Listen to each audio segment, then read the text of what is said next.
इसमें ज्यादा है। ये मुनज़्ज़म साजिश के तहत हो रहा है, खास तौर पे मुल्क हिंदुस्तान के अंदर। मुझे तो ताज्जुब होता है जब किसकी खबर आती है ना कि फुला बहन इस्लाम से फिर गई और मुर्तद हो गई, कलीजा रोने को लगता है कि बचपन से कान में उसके अजान दी गई थी, अशहदु अल्ला इलाहा इल्लल्लाह व अशहदु अन्ना मुहम्मदर रसूलुल्लाह, और उसको कलमा पढ़ाया गया, मकतब में भेजा गया, उसकी तरबियत भी दीनी एतबार से की गई, और जब जवान हो गई तो गैर के बिस्तर की जीनत बन गई, इस्लाम को छोड़ दिया। कैसे गवारा किया है तूने मेरी बहन इस्लाम को छोड़ने पर? क्या तुझे अल्लाह का डर नहीं था? क्या तुझे मौत का खौफ नहीं था? क्या मरने के बाद की जिंदगी का यकीन नहीं था?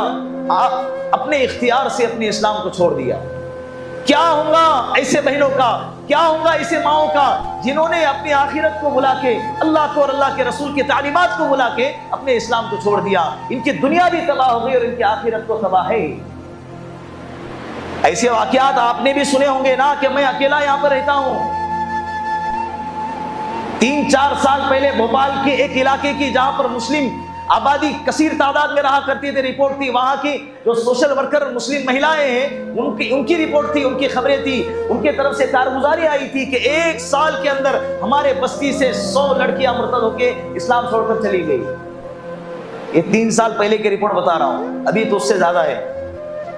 भोपाल छोड़े, अपनी रियासत महाराष्ट्र की रियासत के अंदर खास तौर पे सबसे ज्यादा जो टारगेट में है ये पूना शहर है। पूना शहर के एक इलाके के अंदर, मैं नाम नहीं लेता, एक छोटी सी बस्ती है, वहां पर मुसलमानों की आबादी भी ज्यादा है। वहां पर पिछले 20 दिन, ये जो अगस्त का महीना जो गुजर गया ना, उसके 20 दिन के अंदर 3 लड़कियां मुर्तद होकर इस्लाम से फिर गई। फिर भी हम मुतमईन बैठे हुए, बेफिक्र है। वही जिंदगी जो कल चल रही थी आज भी वही है और कल भी वही रहेंगी।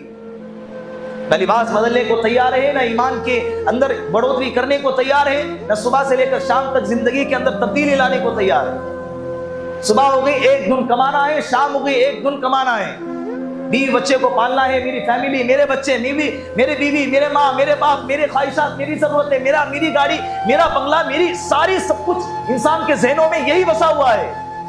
और क्या हो रहा है? बातिल ताकतें रात दिन मेहनतें कर रही है। हो रहा है ना, रात दिन मेहनतें कर रही। मेरा जुमला एक भी गलत नहीं है। अगर आप कहोगे कि मेंबर पे बैठ के, कुर्सी पर बैठकर आपके सामने फेकम पाक कर रहा हूं, आ जाए मेरे सामने, मैं आपको सही रिपोर्ट बताता हूं। ये हुकूमत के अंदर भी जो रिपोर्ट दर्ज कराते हैं ना, एप्लीकेशन दायर करते हैं कि हमें निकाह करना है, जब मजहब अगर तब्दील होता है तो उनका एक कानून बना हुआ है कि 1 महीने की मोहलत दी जाती है ताकि इन दोनों के माँ बाप एक दूसरे से राजी हो जाएं। तो 1 महीने के अंदर वो रिपोर्टें बाहर निकलती हैं।